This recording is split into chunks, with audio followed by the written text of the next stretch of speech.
आखिर एप्पल अपने आईफोन के रियर साइड में 4 कैमरे लगाने से क्यों डरता है, और आखिर जिस पनीर को हम धड़ल्ले से खा रहे हैं वो असली है या फिर नकली, ये कैसे पता करें। साथ साथ क्या कभी हमने ये सोचा है कि आखिर क्यों चाइना भारत से बहुत बड़ी क्वांटिटी में सिम कार्ड को स्मगल क्यों कर रहा है। तो हाय गाइस, मैं हूं आकाश और चलिए बना डालते हैं इस वीडियो को अप्रतिम लेवल का झकास। गाइस ये वाली रिपोर्ट देखकर अब आप भी ये बोलेंगे कि इस कलयुग से जाने का समय आ चुका है भ्राता, क्योंकि बेंगलुरु के बस ड्राइवर बस को ही चला रहे हैं पकड़कर जिंदा छाता। असल में गाइस भटूरे सेक देने वाली ये रिपोर्ट निकल कर आ रही है बेंगलुरु से, जहां पर एक बस ड्राइवर बस को कुछ इस तरीके से छाता पकड़कर ही चलाता हुआ नजर आ रहा है। अब जैसे ही वीडियो क्लिप सोशल मीडिया पर वायरल हुई तो अधिकारियों ने इस बस ड्राइवर से ये पूछा कि भैया तू क्या करना चाहता, क्यों पकड़ा था ये जिंदा छाता, जिसका जवाब देते हुए ड्राइवर ने ये बोला कि सर मुझे कुछ और करना नहीं आता, बस रील बनाकर चाहता था मैं भी व्यूज ज्यादा। जिसके के बाद अधिकारियों ने इस बस ड्राइवर से ये बोला कि बेटा अब परेशान हो जाएंगी तुम्हारी माता, क्योंकि बहुत ही जल्द खाली होने वाला है तुम्हारा खाता,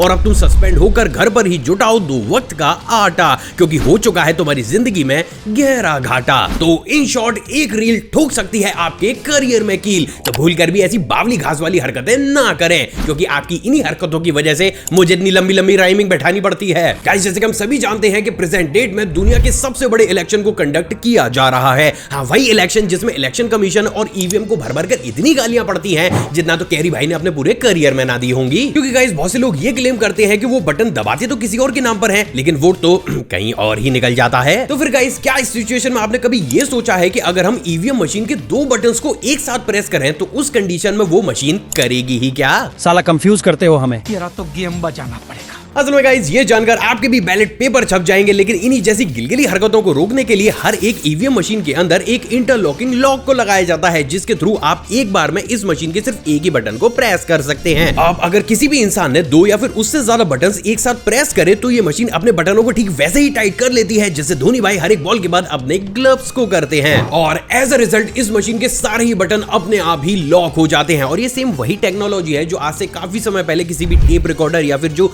स्टीरियो सिस्टम आते थे उनमें होती थी, क्योंकि उनके भी 2 बटन्स को आप एक साथ कभी भी प्रेस कर ही नहीं सकते थे। हाय लामा, फिर तो मैं वोट कभी कर ही नहीं पाऊंगा माँ। गाइस प्रेजेंट डेट में पूरी दुनिया के लोगों के पेट ठीक उसी तरीके से बढ़ते हुए चले जा रहे हैं जैसे डिवोर्स के बाद भारत में वाइफ के हस्बैंड की प्रॉपर्टी गप जाने के केसेस। अब गाइस ऐसा है, एलमुनी का तो हम कुछ नहीं कर सकते हैं, क्योंकि एक महान शख्स ने हमसे ये बोला था कि हमारी चोरियां कोई चोरों से कम है के। हाँ वो बात अलग है कि उन्हीं भाई साहब को अपनी पहले डिवोर्स के बाद अपनी एक्स वाइफ को 50 करोड़ रुपए देने पड़े थे। लेकिन इससे उलट आपके बढ़ते हुए गुदगुदे तकिए को कम करने का सॉल्यूशन निकाला है यूएसए के डॉक्टर्स ने। असल में गाइस ये सुनकर घर छोड़ जाएगा आपका भी रकून, लेकिन इस दुनिया में मौजूद है इंट्रागैस्ट्रिक बैलून। असल में गाइस इन तरीके के बैलून्स में सॉल्ट और लिक्विड केमिकल्स को मिलाकर इनको बड़ी गुफा के रास्ते आपके पेट के अंदर पहुंचा दिया जाता है। अब क्योंकि ऑलरेडी एक बैलून आपके पेट के अंदर मौजूद होता है तो हर एक इंसान को अपना पेट हर वक्त ही भरा भरा लगने लगता है, और उस कंडीशन में अगर आप जरा सा भी कुछ खा लेते हैं तो तुरंत ही आपकी भूख ठीक वैसे ही खत्म हो जाती है जैसे अभी हाल ही में संन्यास लेकर डीके भाई ने अपना क्रिकेट करियर खत्म कर लिया है, जिसके के बाद एक इंसान का बिना किसी वर्कआउट और सर्जरी के बेहद ही आसानी से वेट कम किया जा सकता है। लेकिन हाँ, इस तरीके के मेथड के साथ सबसे बड़ी परेशानी यह है दोस्तों कि इस बैलून को भेजा तो बड़ी गुफा के रास्ते जाता है, लेकिन इसे निकाला छोटी गुफा के रास्ते, और कभी कभी ये बन जाता है शादी में रूठा फूफा और नहीं पकड़कर आता है बाहर छोटी गुफा, और इसी की वजह से हो जाता है पेट में एक बहुत गंदा इन्फेक्शन। इसलिए इंडियन डॉक्टर्स तो इस मेथड से भैया जरा दूरी ही बनाते हैं। गाइस क्या आपको पता है कि बहुत ही जल्द फैलने वाली है आपकी आम की टोकरी, क्योंकि अगले साल से ही चाइना में बदली जाएगी हम इंसानों की जिंदा खोपड़ी। असल में guys national institute of health की एक रिपोर्ट के अनुसार चाइना ने एक ऐसे एआई रोबोटिक्स डॉक्टर को भी बनाकर तैयार कर लिया है जो कि अपनी मखमली बिजली की बाजुओं से कुछ और नहीं बल्कि एक इंसान की खोपड़ी को ही चेंज कर सकता है। इंटरेस्टिंग बात यह है दोस्तों कि इस तरीके की सर्जरी में 0.001% की भी गलती की गुंजाइश नहीं होती। अरे तो सभी को पता है कि हम इंसान तो गलतियों का बहरन पुतला हैं, और ऐसा हमें केआरके को देखकर बखूबी समझ में भी आता है। मैंने तेरा क्या बिगाड़ा था? और इसलिए गाइज अब इन तरीके की हेड प्लांट सर्जरीज के लिए इंसानों से ज्यादा बिजली और तारों की दुकान रोबोट्स पर ज्यादा भरोसा किया जा रहा है। उससे भी ज्यादा लस्सी फैला देने वाली बात यह है दोस्तों कि चाइना के अकॉर्डिंग वो अगले साल तक इन तरीके की सर्जरीज का ट्रायल भी शुरू कर देंगे, जिसके की बाद आप अपनी खोपड़ी को मस्त किसी लड़की की बॉडी के ऊपर चिपका कर करोड़ों व्यूज छाप सकते हैं। क्योंकि वैसे भी इंडिया में हम इंस्टाग्राम पर शक्ल किसकी देखते हैं? पैसा ही पैसा होगा। गाइस क्या आपको पता है कि बॉलीवुड मूवी को देखकर सिर्फ देश की आंडू पांडू गिलगिली छू और छबरी जनरेशन ही नहीं बल्कि हमारे देश की पुलिस भी इंस्पायर होती है। और उसी की तर्ज पर क्या आपको पता है कि अभी हाल ही में एक लेडी डॉक्टर के साथ छेड़छाड़ के आरोपी नर्सिंग ऑफिसर को अरेस्ट करने के लिए उत्तराखंड पुलिस बॉलीवुड स्टाइल में ऋषिकेश के एम्स के इमरजेंसी वार्ड के अंदर पैदल नहीं बल्कि कुछ इस तरीके से गाड़ी से ही घुस गई। मैं सच बोल रहा हूँ, कमजोर टांगों की अलग ही लेवल की बीमारी चल रही है हमारे देश में। असल में गाइस कहा यह जा रहा है कि नर्सिंग स्टाफ हॉस्पिटल की एक फीमेल डॉक्टर को काफी ज्यादा परेशान कर रहा था। साथ ही साथ टाइम टू टाइम वो उनको कुछ ऐसे एसएमएस भी भेज रहा था जो कि एक अच्छे इंसान को भेजना तौबा तौबा बिल्कुल भी शोभा नहीं देता। और इसलिए भी लोगों के बीच में अवेयरनेस को फैलाने के लिए उत्तराखंड पुलिस ने कुछ इस तरीके का दबंग स्टाइल अपनाया है। मैं क्या कह रहे हो महाराज, दो मेरी तरफ से भी लगाओ, औरतों की इज्जत नहीं कर रहे हैं। गाइस प्रेजेंट डेट में आपने एक से गई बीते एक इलेक्ट्रिक गैजेट्स को तो जरूर देखा होगा, लेकिन क्या कभी आपने एक इलेक्ट्रिक स्पून को देखा है? असल में गाइस ये रिपोर्ट सुनकर आप भी हो जाएंगे टोन, लेकिन अभी हाल ही में जापान ने बनाकर तैयार कर ली है एक इलेक्ट्रिक नमक की स्पून। असल में गाइस ये तो हम सभी जानते हैं कि प्रेजेंट डेट में लोग अपने खाने में नमक को भर भर कर ठीक उसी तरीके से खा रहे हैं जैसे कंट्रोवर्सी करके रजत भाई व्यूज। अब ये भी हम सभी को पता है कि चाहे नमक हो या फिर रजत भाई की वीडियोस, दोनों ही सेहत के लिए बिल्कुल भी अच्छी ना होती। ऐसे तो आप मेरे भाई हो, पर मैगडी तो गाइस इसी चीज को ध्यान में रखते हुए जापानीज रिसर्चर्स ने एक ऐसी इलेक्ट्रिक स्पून को भी बनाकर तैयार किया है जिसका जैसे ही हमारी टंग के साथ मधुर मिलन होता है ये इलेक्ट्रिक पल्सेस को रिलीज करके हमारी टंग के सॉल्ट रिसेप्टर्स को ही एक्टिवेट कर देती है, जिसकी वजह से चाहे खाने में नमक पड़ा हो या फिर ना पड़ा हो आपको वो खाना हमेशा ही नमकीन लगने लगता है। जिससे एक बात तो प्रूफ होती है कि ये चम्मच बना देगी आपकी जिंदगी को कड़वा, क्योंकि इसको बनाने वाला तो निकला जिंदा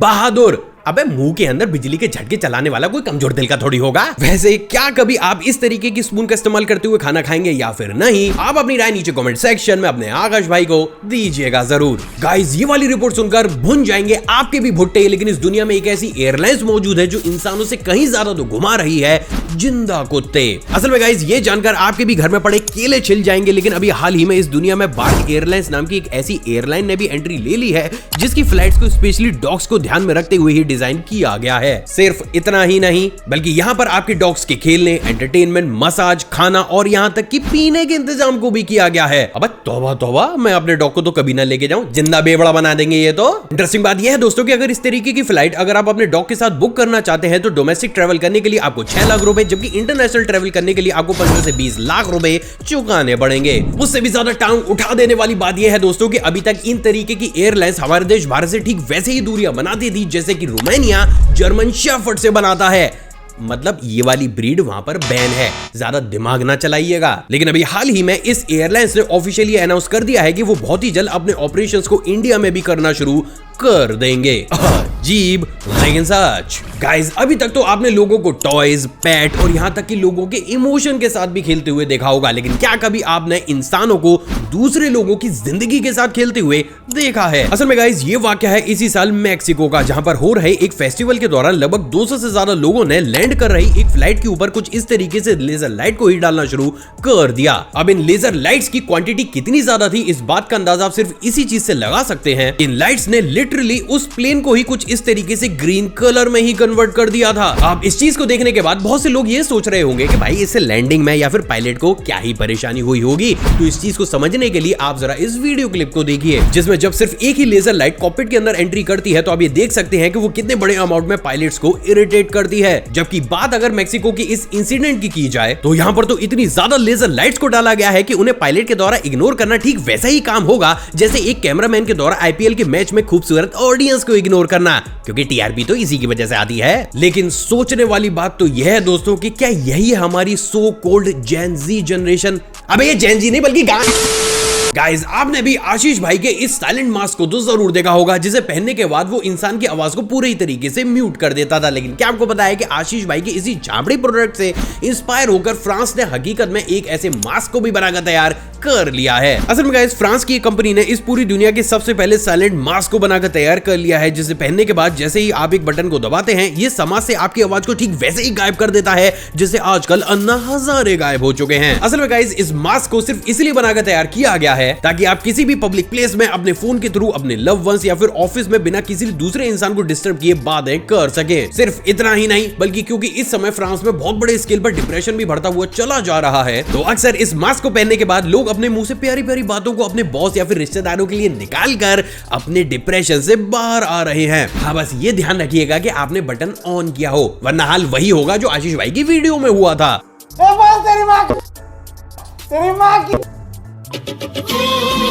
गाइस, क्या आपको बताया कि आज वो दौर आ चुका है कि सिर्फ पनीर के नाम से ही हमारे देश के बहुत से लोगों का पिछवाड़ा ठीक वैसे ही सिकुड़ जाता है जैसे आजकल पुणे में रोड साइड चलने वाले लोगों का पोर्श गाड़ी की आवाज से। और ऐसा सिर्फ इसलिए है दोस्तों क्योंकि अभी हाल ही में नासिक के FDA डिपार्टमेंट ने लगभग 400 किलो नकली पनीर को पकड़ा है। सिर्फ इतना ही नहीं बल्कि हमारे देश भारत में आए दिन हमें बहुत सी ऐसी जगहों पर ऐसी खबरें भी सुनने को मिलती है जहां पर अक्सर लोगों के मुंह से निकल जाती है खीर, क्योंकि वहां पर पकड़े जाते हैं हजारों किलो नकली पनीर। तो फिर अब ऐसे में ये सवाल तो जरूर खड़ा होता है कि आखिर फिर फकफका कर हम जिस पनीर को खा रहे हैं हकीकत में हम ये पता कैसे करें कि वो असली है या फिर नकली। असल में गाइस 3 सिंपल स्टेप के थ्रू आप किसी भी पनीर को टेस्ट कर सकते हैं। Number 1, iodine tincture test. असल में गाइस जैसे ही पनीर को बॉईल करके आप उसके ऊपर आयोडीन टिंचर को डालते हैं और वो पनीर ब्लू कलर में कन्वर्ट हो जाता है तो उसका मतलब ये है कि उस पनीर को स्टार्च का इस्तेमाल करते हुए आर्टिफिशियल तरीके से बनाया गया है। नंबर 2, दाल या फिर soybean powder taste. Boil paneer पर या तो थोड़ा सा तुअर दाल का पाउडर या फिर सोयाबीन पाउडर को डालें। अगर उस पनीर का कलर ये डालने के कुछ ही देर के बाद लाल कलर में कन्वर्ट हो जाता है तो इसका मतलब ये है कि उस पनीर को डिटर्जेंट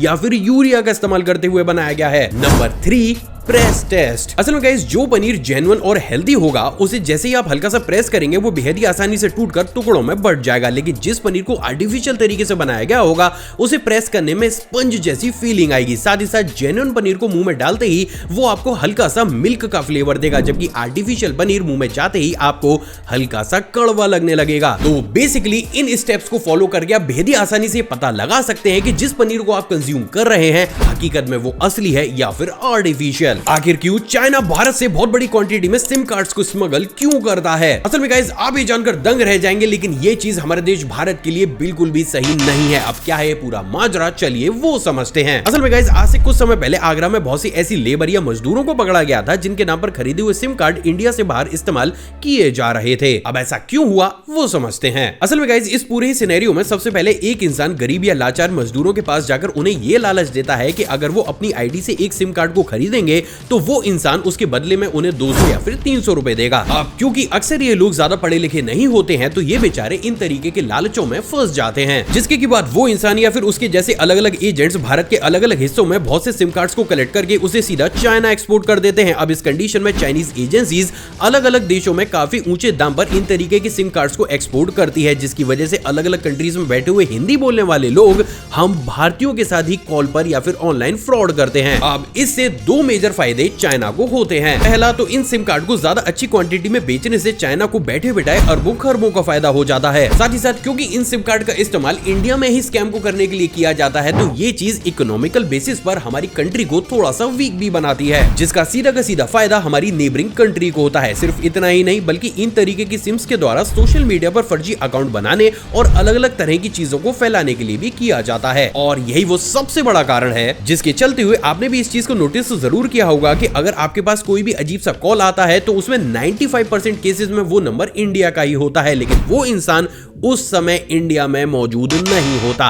और ऐसा सिर्फ इसलिए होता है ताकि रैपिड एक्शन लेकर इन तरीके के स्कैमर्स को एक ही झटके में पकड़ा ना जा सके। साथ ही साथ आपने सोशल मीडिया पर भी बहुत से ऐसे अकाउंट्स तो जरूर देखे होंगे जिनकी अकाउंट्स या फिर डीपी पूरे ही तरीके से फर्जी होती हैं, लेकिन बावजूद इसके भी उनके पोस्ट या फिर उनके कमेंट्स पर आपको लाखों लाइक्स देखने को मिलते हैं। And you may be shocked, लेकिन ये चीज बहुत बड़े स्केल पर की जाती है, जिसका खुलासा अभी हाल ही में खुद इंडियन एक्सपर्ट्स ने ही किया है। और इसीलिए इन सारी ही चीजों को करने के लिए चाइना बहुत बड़े स्केल में इंडिया से ही सिम कार्ड्स को इंपोर्ट करता है। आखिर एप्पल अपने आईफोन की रियर साइड में 4 कैमरे लगाने से क्यों डरता है? असल में गाइस आपने भी इस चीज को नोटिस तो जरूर किया होगा कि बात अगर एंड्रॉइड की दुनिया की जाए तो वो इतनी ज्यादा तेज स्पीड के साथ अपग्रेड होती हुई चली जा रही है कि आज की डेट में हमें एंड्रॉइड सेक्टर के अंदर एक फोन के रियर साइड में 4 या फिर 5 कैमरास बेहद ही आसानी से देखने को मिल जाते हैं। लेकिन वही बात अगर एप्पल की जाए तो इतनी बड़ी कंपनी होने के बावजूद भी उसके फोन में आज भी सिर्फ 3 कैमरास का ही इस्तेमाल किया जाता है। तो फिर आखिर ऐसे में ये सवाल तो जरूर खड़ा होता है कि फिर आखिर एप्पल